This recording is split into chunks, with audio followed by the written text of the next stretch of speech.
अरे भाई अहमद, रमजान का मुबारक महीना और चेहरे पे ये उदासी, सब खैरियत तो है? कुछ नहीं अब्दुल्ला भाई, आपको तो पता है कि रमजान का महीना है और रमजान कुरान का महीना है। और मुझे फिक्र यह है कि मुझे कुरान नहीं आता है। अरे तो इसमें टेंशन लेने की जरूरत क्या है? अल्लाह ने कुरान को आसान बनाया है। तुम अभी सीखना शुरू करो, कुछ ही दिनों में कुरान देख के पढ़ने लगोगे। भाई अब तक 3 कारी साहब को कॉल कर चुका, किसी से मेरा टाइम मैच नहीं हो रहा। कारी साहब कह रहे हैं इस टाइम नहीं पढ़ा पाऊंगा, वो दूसरे वाले कह रहे हैं वो भी इस टाइम नहीं पढ़ा पाएंगे। आपको मालूम है पूरे दिन जॉब करनी है, मैं कैसे टाइम निकालूं, कब टाइम निकालूं? अरे अगर ऑफलाइन कारी साहब नहीं मिल रहे तो ऑनलाइन पढ़ो ना। तुमने अजान गुरु का नाम नहीं सुना क्या?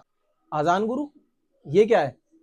अरे अजान गुरु एक ऑनलाइन कुरान लर्निंग प्लेटफॉर्म है, जिसमें तुम अपने टाइम के अकॉर्डिंग कुरान करीम सीख सकते हो। और हाँ, 24/7 लर्निंग सपोर्ट है। अभी लॉग इन करो azanguru.com और अपनी लर्निंग जर्नी स्टार्ट करो। अब्दुल्ला भाई, ये आपने बहुत अच्छी चीज बताई, मैं अभी लॉग इन करता हूँ azanguru.com।